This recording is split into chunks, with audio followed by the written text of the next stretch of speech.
All right. Good morning, everybody. So today we have PPI. It was supposed to be one of the bigger things on the agenda, and now it's back to banks. Credit Suisse taking a little bit of a beating and taking the market with it. We're actually able to see the contagion spread around the world. It's kind of interesting, really, if you're a little bit of a nerd like me. It is Wednesday, so we have the crude inventories, and then we have manufacturing as well. None of the economic data points are likely to be as impactful as the concept or the point of view of what's the Fed going to do. There's a lot of turmoil on if they're going to raise rates or not, and they're always really interested in signaling in advance, well in advance, what they're going to do with those rates. And they make it a priority to share that context or that point of view so that it's not a surprise, because they really don't want to surprise the markets with what they're going to do with those rates. And so everything's kind of in flux right now. I would continue to stress, watch that Nick Tamaros guy. If the Fed is going to, leak a message, it'll be through him.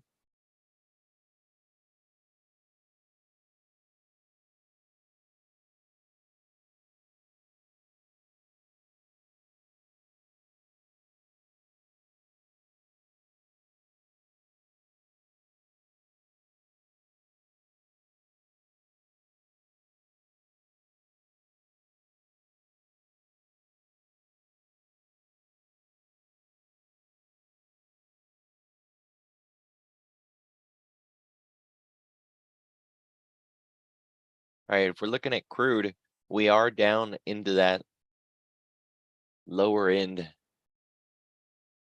It's about to be a make or break situation here where it's going to hold, or we're finally going to leg down and leg through this. As with just your basic general technical analysis, if you want to identify where we would go from here, you would just measure the range, right? It really just is as simple as that. And you can do it by drawing a box and just moving the box down. Or if you have, something a little more fancy like a quant tool on Thinkorswim, or even just the fib,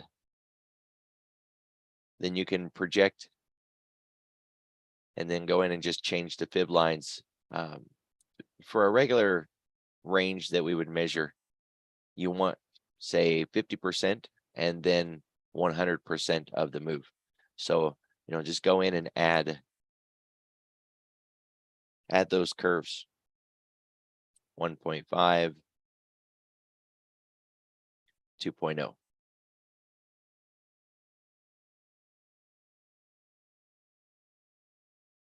Guess we could turn off some of that other stuff. Make it a little easier to see what's going on here.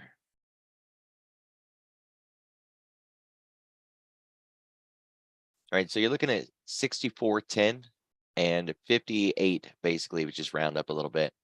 If we were to break this range to the downside, then the target, the 50% target, would be around $64. It's a pretty simplistic way of doing things, but it works, right? That's the whole wonderful thing about measuring a range. First target would be 64, the second one would be 58.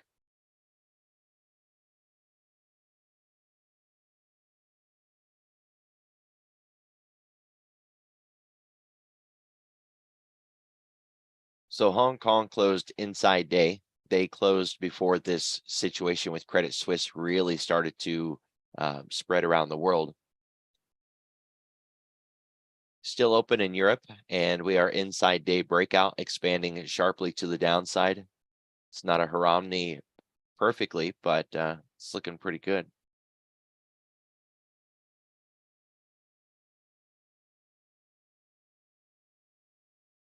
Now it's only 11:30 there, so they got time for a rebound.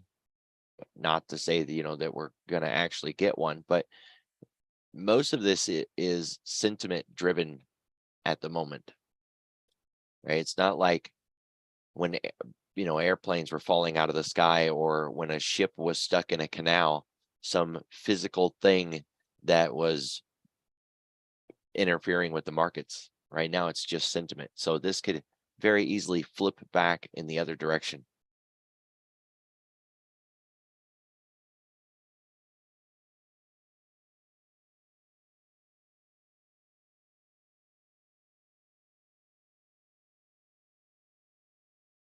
We are getting retail sales today. This goes to the heart of, are people still buying? Manufacturing, going right to the cost of the things that those people are buying.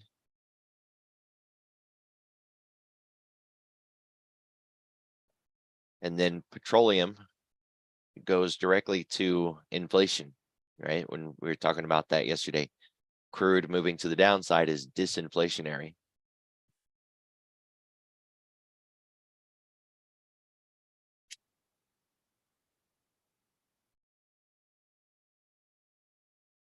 $8.15, $8.30, 10, 10:30, and we're done.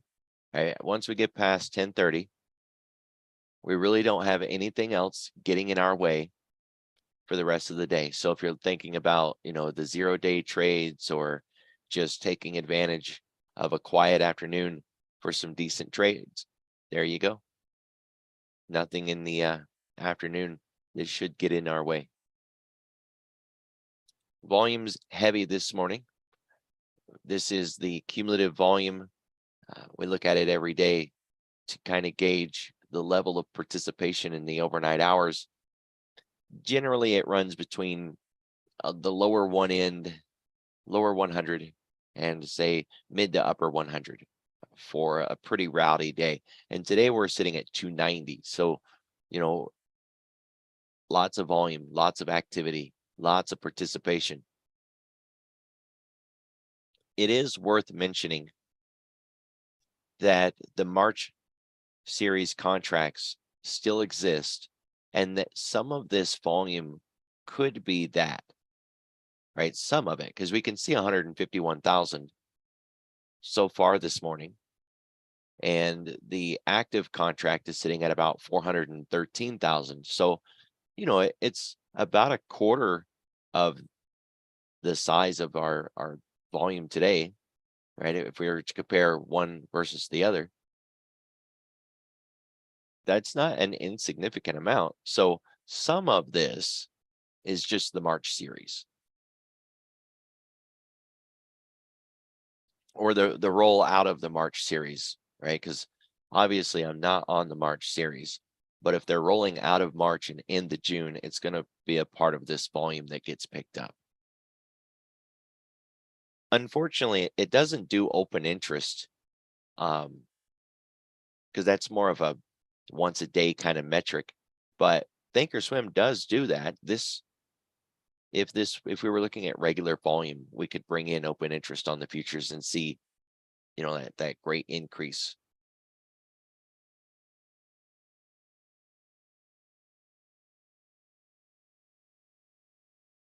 It's elevated. And if we didn't know that Credit Suisse was melting to the ground this morning, we would see that elevated cumulative volume and understand, hey, something's wrong. I need to go take a look around and find out what's going on. Since we already know, it's no big deal. We just turn it off, get it out of the way. Again, this morning, we have a market maker move of over 2%, and our current ADR is now at 1.8. Well, let's just do a little easy math here and say it's 2.2 and then the 1.8. You're looking at a significant move potential for today. Just remember, the ADR and market maker move doesn't say we're going to move that far, just that we could move that far, and it wouldn't even be an outlier event. It wouldn't even be a shock or a surprise. Because I still continue to see people say Oh, look, SIG's talking about a 4% move today. We're moving 4% today. No, we have the potential. It wouldn't even be out of line. It would just be another day. We'd need to move more than 4% before we even start to consider it would be an outlier. We are still inside the previous week.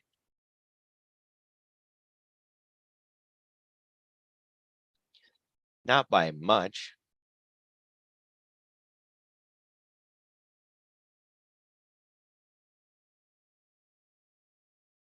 We ducked outside of it and have now come back into it on the week. We're doing pretty good. So one thing you want to do when you have a big candle is mark 50% of that candle.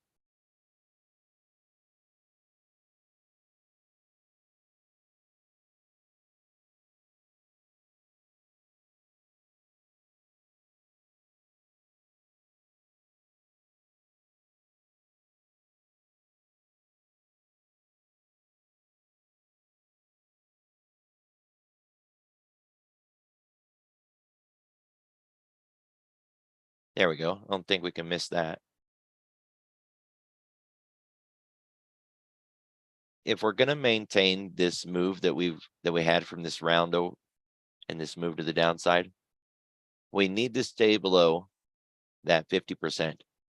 Now we can wick through it. We can wick above it. It's no big deal, but we can't really close above it if we're going to maintain this transition to the downside. There's still a lot of liquidity over here to be messed with, right? So in this move to the downside, there's a lot of liquidity still there.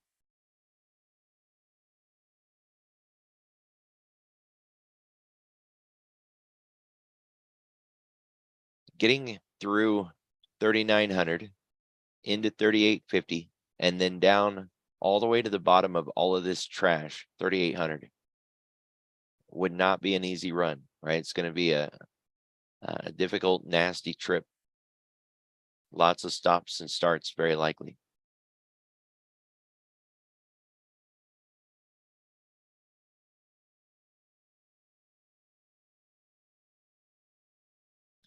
So we were inside day breakout. We brought it back inside again. That's what this red line is right here. It's marking yesterday's lowest point.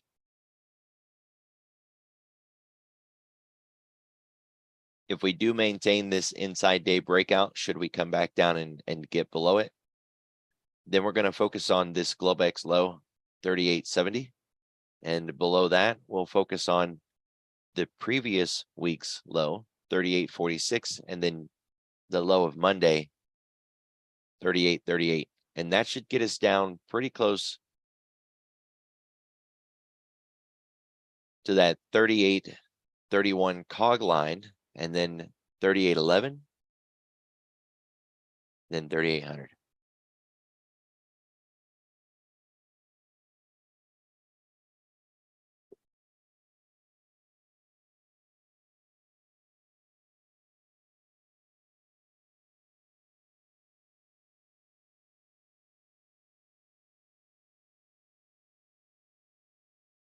On Monday, I talked about a flip back up in the pre-market.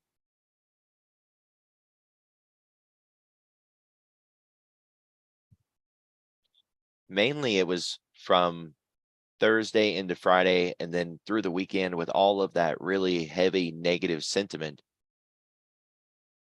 which seemed just an overreaction to this banking situation. And we had a nice little run back up. That same action is on the table again this morning. Overnight hours, liquidity is light. It's easy to move a market a long ways with low liquidity. Then there's, convexity. There's a little bit of a flip. You got mean reversion in all of this, some linear regression.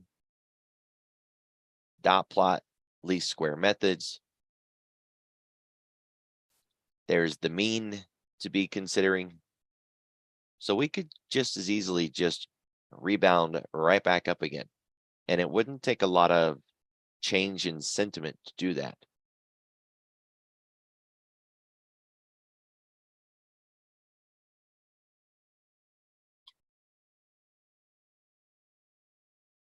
One of the main drivers of the sell-off this morning was that a Credit Suisse player, someone who it was, I think it was a Saudi firm, was asked if they were willing to take a bigger stake in Credit Suisse, and they said, "Well, we're already staked in as much as we can underneath the 10% rule. If we go any higher, we're going to be in that 10% zone, and then we would be in a whole new regulatory environment that we don't want to be in, and so we're not going to pony up more money." And down it went. They were apparently what Credit Suisse was leaning on or hoping for. So if they just get another backer, all of this, kind of goes away. They just need another backer.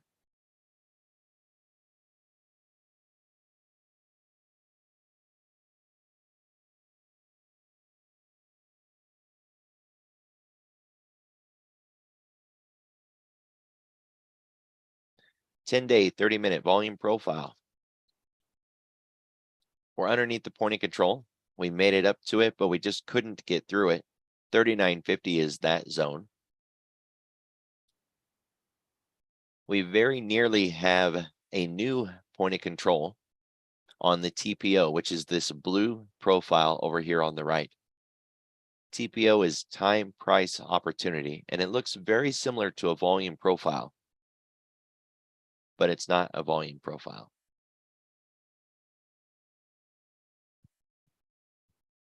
So if we make another run back towards 39.50, there's a lot of resistance up there. And should we get through it, 39.88, also a significant level of resistance. And that is where the point of control is on the TPO.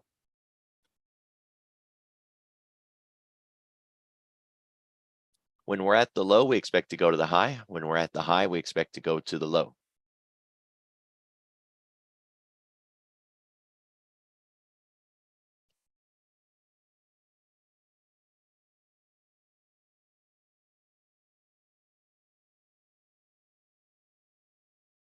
Well, they kind of made it sound like they were already vested at like 8%, and that if they increase their investment into 10%, they actually get into banking regulations that change what they can and can't do and what they're obligated to do.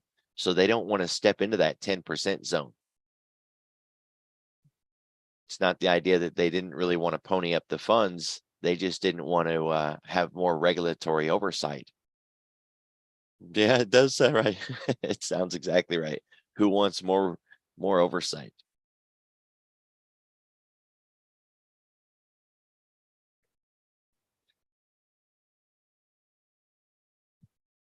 If we actually got above the 39.80, we have a VPOC at 4,000. And to the downside, we have one at 37.88 if we were actually to get below that 3,800. Those are some big ifs. And looking at this 5x5 here, this 5-day, 5-minute volume profile setup, it really kind of highlights where the current box is at, right? We would just tie all of these 4 days together. This is chop fest 100%. Yesterday, I seen a number of people complain that their calls didn't monetize in the S&P, that they were trading SPY or the SPX, and they had a nice move up, and yet their calls didn't make money. They actually lost money or was flat, and they were really upset about it. Can't blame them. When you get direction right, you buy the call, market runs to the upside, you close it with no profit. We had such a significant volatility crush yesterday that it just sucked all the juice out of those options. That volatility crush is significant, and it's anticipated that you're going to have such a crush when you have a binary event like CPI on the deck. So, you really got to take those kind of things into consideration, that you need to be able to neutralize the effects of the Greeks if you're going to trade in a binary, highly volatile event like a CPI day. They wound up the volatility as we approached CPI, and then they crushed it out of the options market after CPI was known. And volatility is value when it comes to those options. The more volatility you have, the more expensive those options are. And so if you suck all the volatility out of it, you deflate all of that increased cost of that option. IV, yep, it's exactly it. Implied volatility.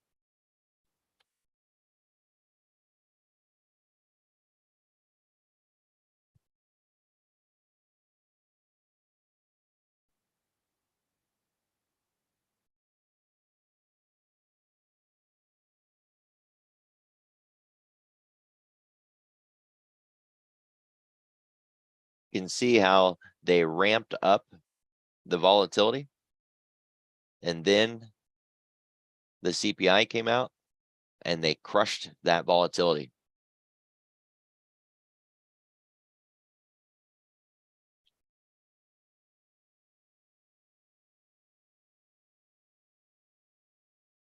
So you want to shunt the effects of volatility, and the easiest way to do that is just use a spread. I know spreads don't make as much money, and they don't necessarily monetize compared to just straight up buying a call or buying a put, but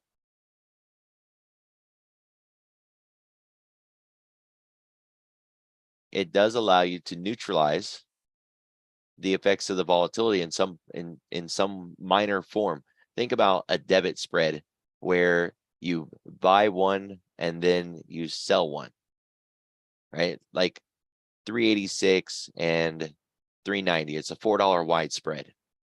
That means you're buying a 20 vol and you're selling a 19.4 vol. So your volatility exposure is about 0.5%. Well, that's not bad. But if you just straight up buy the call, then you're dealing with a 20 vol that could drop 10 points through the morning.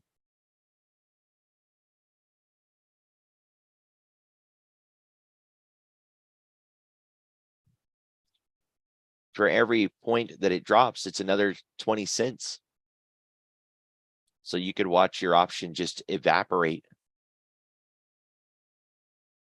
It's like letting all the air out of a balloon.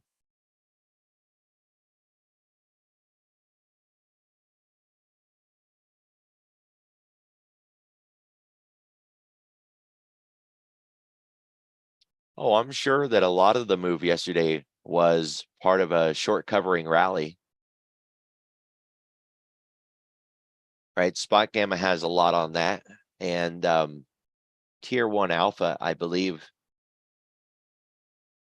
I've seen something on Twitter this morning. I don't think they've come out with their email yet, but sometimes they'll put on Twitter kind of how Dealer Gamma and start getting into Charm, more of the complex side of the Greeks and how it can move markets. Looking at the why we went up yesterday isn't really the point, though. It was, if you're going to trade in this environment, you got to figure out a way to avoid the effects of the Greeks like that. And it's a simple way to avoid it. Just trade a spread. whether you want to trade the spread or not, what's the alternative? Making nearly no money or actually taking a loss because it went up, but it didn't go up enough for your call to monetize, and you ended up either, with no money or very little money. Well, that sucks.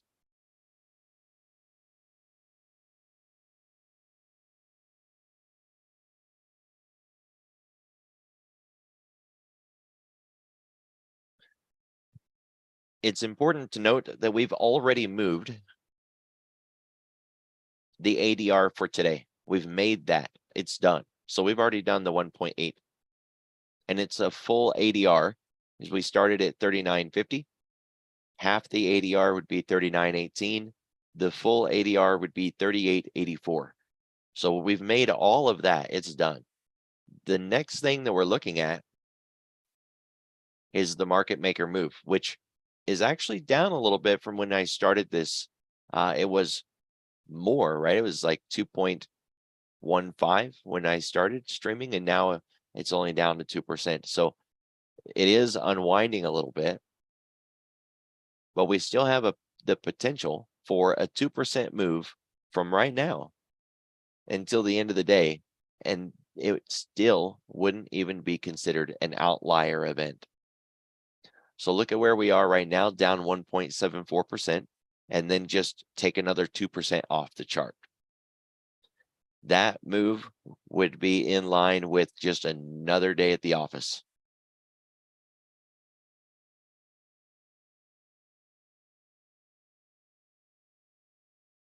And that gets us down to 38.11 cog line, which is really close to that 3,800 level. So we could get there easy, easy.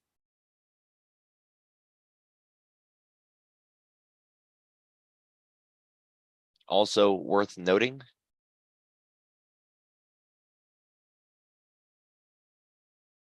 we're still above Friday's close, and we are nowhere near the weekly expected move low.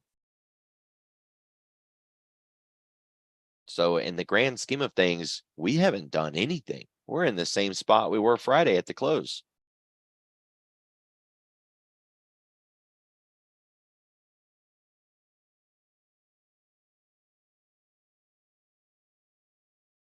We're 1.5% below the 10-day moving average, and reversal, or the point of view that we may be oversold, that doesn't really start to kick in until we get around 3.5 to 4% away from the 10. So we've got a long ways to go before we consider that we're oversold or that we're due for a bounce.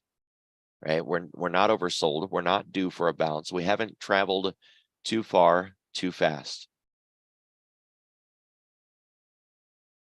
On the 10-week, we're at 2.3%. And that's not enough if we want to have that same point of view. Have we gone too far too fast? Nope, not yet.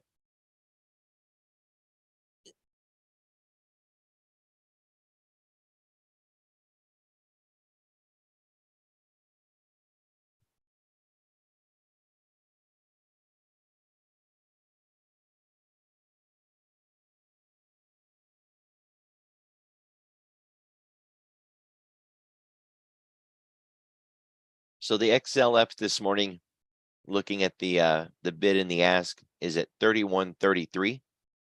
We're very close to the low of Monday, and it looks like we're going to break that level and continue to the downside this morning. We're at 137.5 on XLK, which gives us an inside day breakout, but we still have a really big candle to deal with.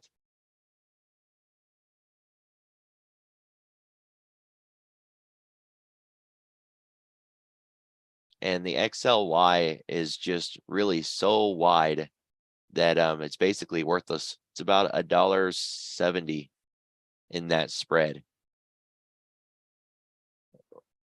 If we use the high end, we're at 139.67. So not yet an inside day breakout. If we use the low end, it's at 138, and that puts us all the way down here.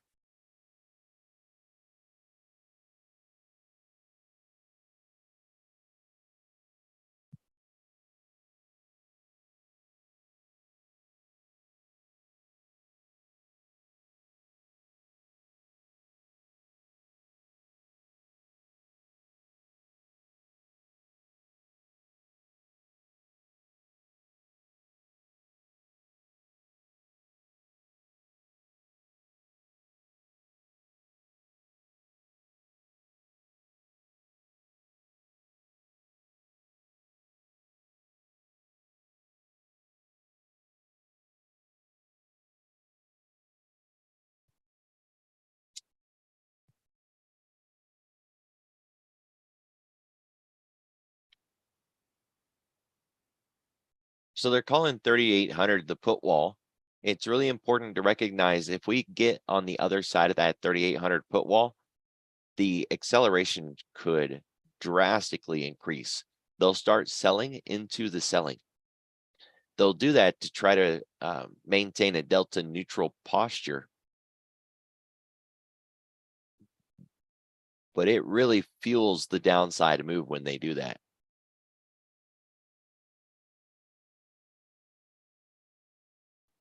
$390 in SPY is significant resistance now.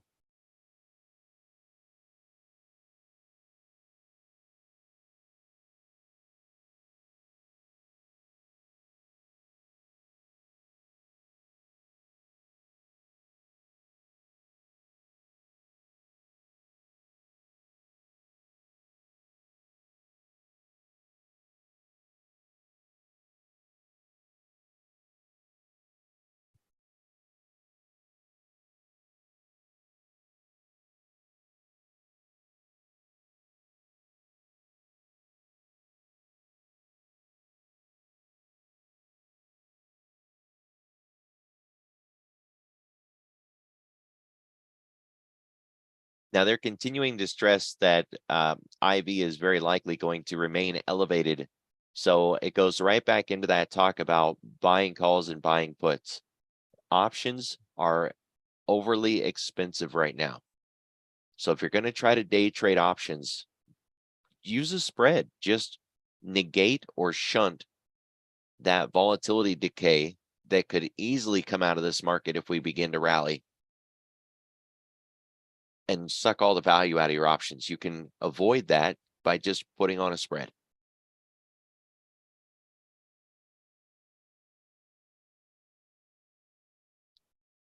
And this chart just really kind of lays it out, right? I mean, that's all you need right there.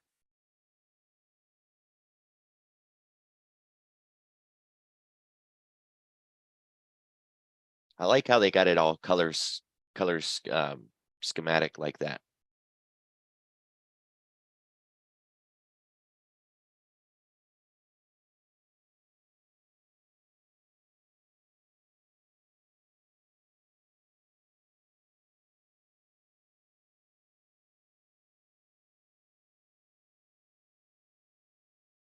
Now, yesterday when the VIX hit the edge of that implied move, it found support and rallied up, which coincided with the S&P hitting 39.31 and rejecting and dumping to the downside. It was a tandem, beautiful tandem pair play yesterday. The VIX stabilized on the edge off of that support, built a tiny little base, rallied up off of it. The S&P had a beautiful topping pattern, came off of it, and down we went. Today's VIX implied move is 1.5%.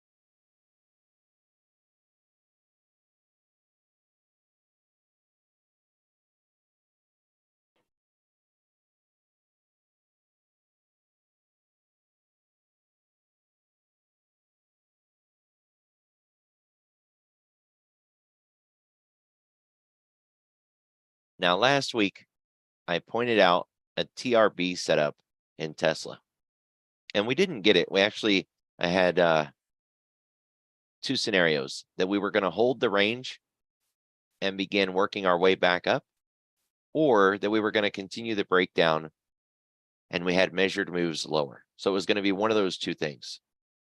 And in the discussion, I had talked about if we're going to get the TRB, we would get a setup candle first. That was the setup candle. And that was the TRB. And it was a very sorry TRB. The follow through on it was worthless. Not the kind of follow through that we would generally hope for, which would be something more like this, right? A really big breakover candle that runs us very close back to the high of the marker.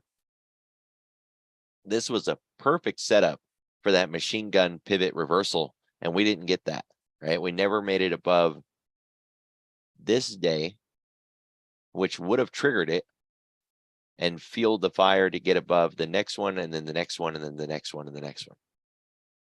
So we didn't get it, right? It started to when we had that first break above this candle here. Fed the fire, but it just wasn't enough. But that was the setup that we had talked about, right? That's the recovery candle and then the play. So I had a lot of people ask, well, where would we get into something like that? The idea would be near the end of this day. And for all of you people who work a day job, in the afternoon, coming in and looking at the daily chart before the market's closed, seeing this setup and looking for the follow through the next day, you get in on this day.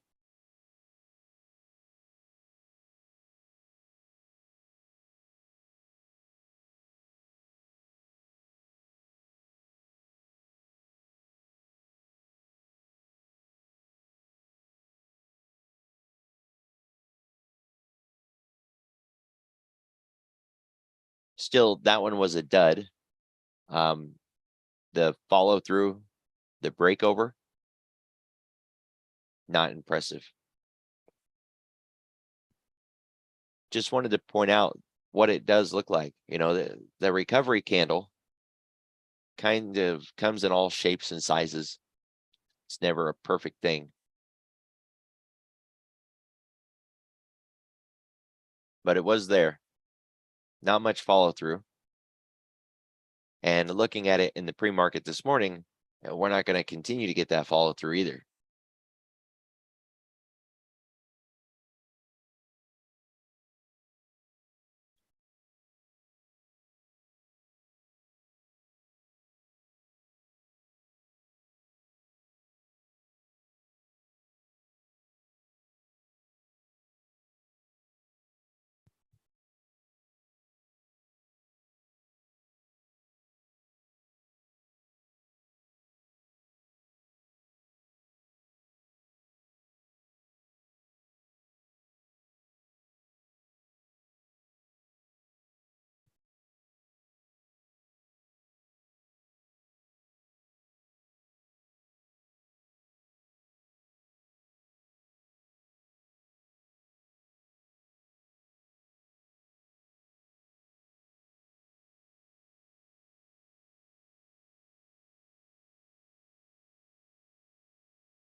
All right, so we got yields down.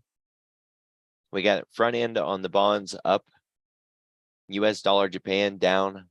And the Dixie up, which, I mean, that's all kinds of screwed up right there. There's a lot going on that should make people a little cautious.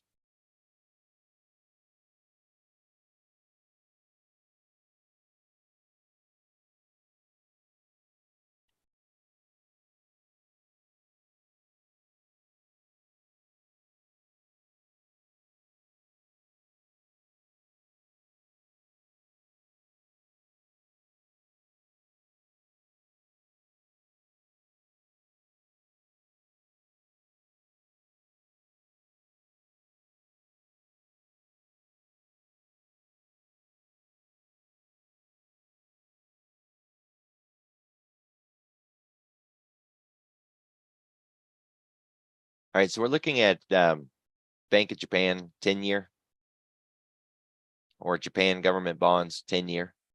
They run yield control and usually keep it at around 2.25, a quarter of a percent. Well, they really lost control of it, so they adjusted it and said, well, we'll keep it at 0.5. And then they lost control of that, and it really got whacked to the downside, took them back down near that 0.25, and they're trying to bring it back up again. This could be part of what's going on, but something's not right. Right? It's not supposed to be like this, with US dollar Japan tanking to the downside and the Dixie moving to the upside. The front end of this ratio is US dollar. So when the Dixie's running, this should be running.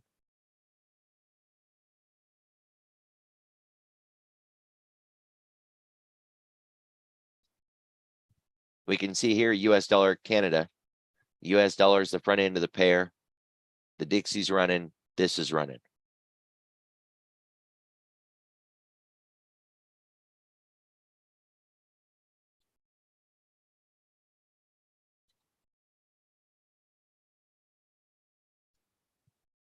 So, approach today with caution is the best that I can stress.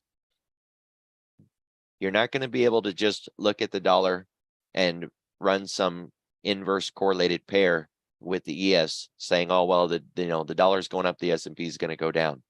Not necessarily.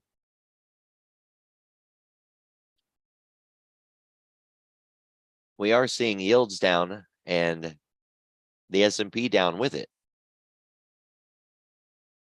Now, that's not exactly unusual, but it is unusual for what we've had recently. When recently it's been, if stocks go up, bonds are going up with it and yields are going down. Or if stocks go down, bonds are also going down and yields are going up. That's not what we're seeing. Now it's that dichotomy, the difference. We're having bonds up, stocks down. Tasty Trades did a lot of research videos on this topic, by the way. A lot of videos. So if you wanted to, kind of dig deeper into the historical background of this topic, that'd be where I'd point you. Their videos are usually, informative, entertaining. And maybe I'm just a nerd, but so you're going to want to really approach this with caution. I would watch it all as a group. I wouldn't try to cherry pick and just watch the dollar or just watch the bonds or just watch the yields. Really, I think all of it combined kind of gives you a better picture, right? And for bonds, normally I watch the ZB, but that's the 30-year, and you might want to bring it in a little bit. So ZN or ZF, that would bring you closer to the curve, right? To the front end of the curve. It's not like we're going into the IRX or something, and we're in so far into the front end that we're only looking at a couple of weeks or a couple of months. We're not that far up front in the curve. But at least combined, you're getting a better sense of what's going on. But all of this is not painting a picture of what we've been dealing with recently. And things are just kind of all out of whack. One thing that I think is a major takeaway is the VIX is back. It's back. And it's not just the VIX. There's VIX for oil. There's VIX for gold. There's VIX for the Russell, for bonds. Even Apple has a VIX, right? Like a VIX symbol, not just implied volatility for Apple. There's literally a volatility index for Apple, gold, bonds, you name it. It's out there, right? And across the board, volatility is up everywhere and everything.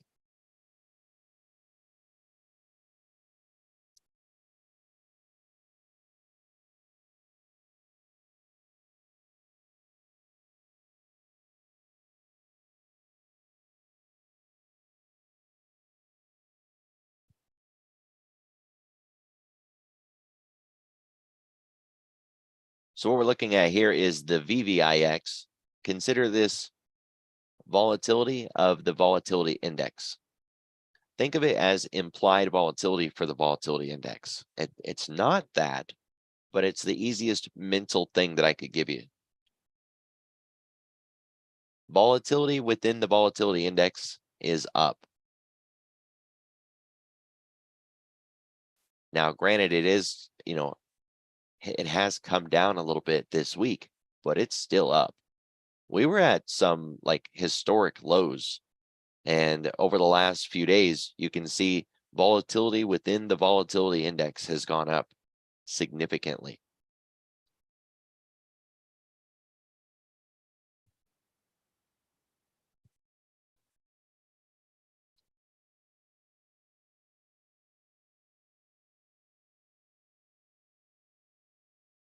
Here is skew. One way to think about this is traders' expectations that the market will make a 2 standard deviation move, an oh damn move. When expectations are really low, skew is really low. When their expectations of a big move go up, this goes up. Now, that's an overly simplistic explanation of what skew is, but it'll do. Right? It gets a lot more complex than that, but that we don't need it. Right? We just keep it simple. Too early in the morning for anything more than that. This implies that across the board, traders are looking at the potential for a oh damn 2 standard deviation or more move in the market.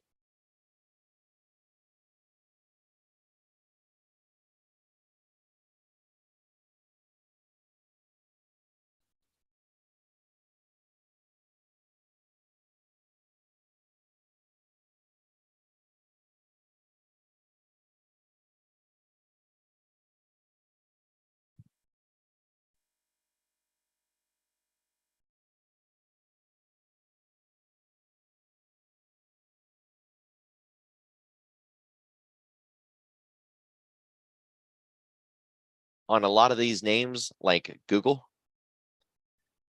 getting this gap filled would be my short target today. Not just in Google, but in a lot of these FANG names. We see how the FANGs really had that rip your face off recovery in the afternoon yesterday. And even finance tried to pick up on it a little bit. But certainly over the last 4 or 5 days, the monsters of tech have been doing a lot better than finance has. So if the whole of the market is going to start to drop off, I'd rather short things that have been moving to the upside than try to short things that have already fallen a long ways to the downside. We don't short from the hole. So Google 91 would be the gap close. Apple already closed the gap. And besides that, here in the pre-market, it's down to 150.77. So it's pretty close to where that gap would be filled anyways, but it took care of it yesterday. So there's not as much pull there.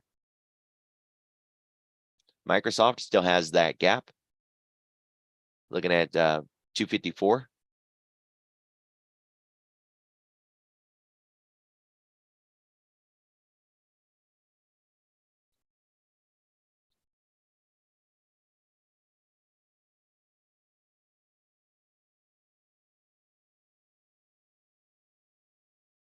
NVIDIA still has that gap as well, 230.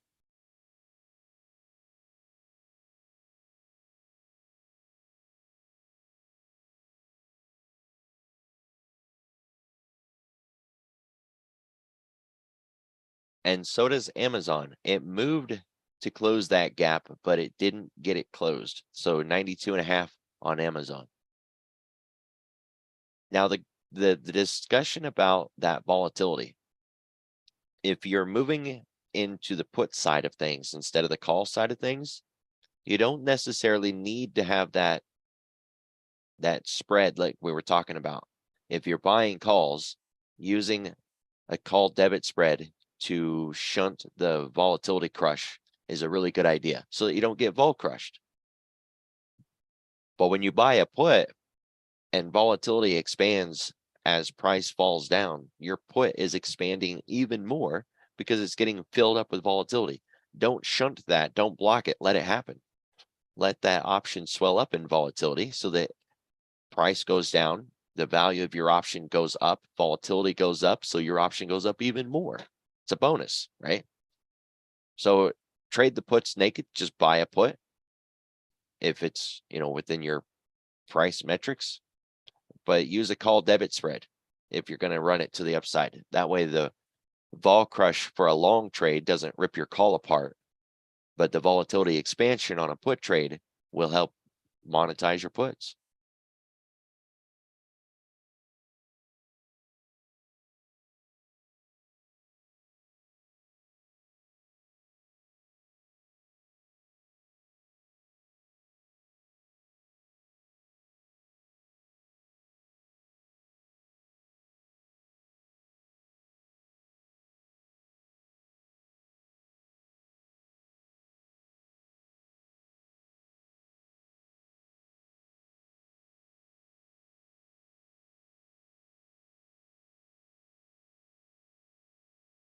Facebook is another one that has that gap still. Nice little follow through on that, by the way. We're right up into that liquidity zone again. And there is some support, which looks like it's trying to hold in the pre-market around that 190.50. So it just breaking back down inside of that support level would put us back in this zone. And then we would want to focus on working our way back down through these levels. Probably not going to be an easy run. You can see on that last breakout, it took nearly a week to retrace this candle. So with this one, if we even go down on this trade, very likely could take a bit of time.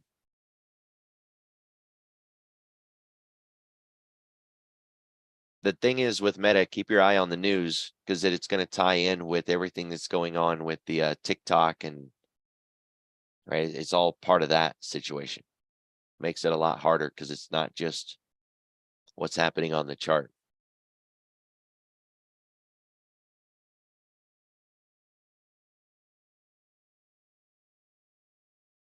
Bitcoin and the Bitcoin proxies are down 2% this morning. And then the KWEB constituents, those China ADRs, are down 2.5% this morning.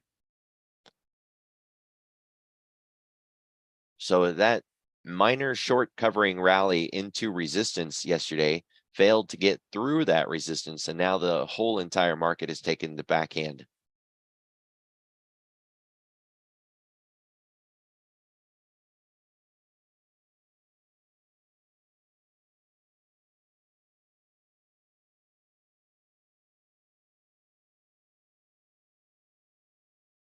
So banks first, and then the China ADRs, emerging markets, energy. Even nat gas is down this morning, and some Bitcoin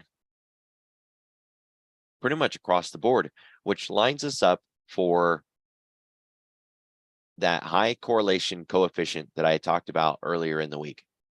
So you go to the Visualize tab, Index Watch, choose your index. You could choose the NASDAQ 100 or the S&P 100. This is detachable, so you can actually line up all the indexes if you want to.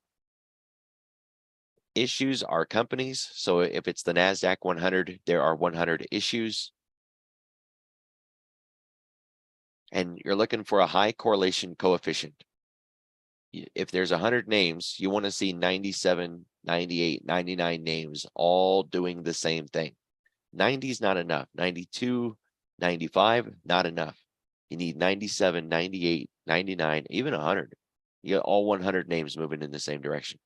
And that's just the NASDAQ. You take it over to the S&P, you get all of those 100 names all doing the same thing. Then you've got a market that can very seriously advance to the downside. For the upside move, we're going to see that correlation really diversify, and it won't be, 100 names moving up at the same time. At least I don't think so. Now that can happen, but it usually happens because some kind of news changes the entire market dynamic and everybody goes long in everything all at once. But we just seen the China ADRs are down, the Bitcoin proxies are down, and that short squeeze is done. So the idea that everything would take a trigger to the upside, it would have to come from news. So the good thing about that is it won't be a surprise, right? If news comes in, triggers us to the upside, we would want to see all of them join in that high correlation coefficient and have 98 names to the upside. Otherwise, any upside move is probably going to be this split between the FANGs doing one thing and finance doing the other. One going one way, one going the other. For an upside move in the market. For a downside, these will both be pointing down. Simple enough. Other than that, watch the news. Be careful. Be safe. Have a good day. I'll see you all tomorrow.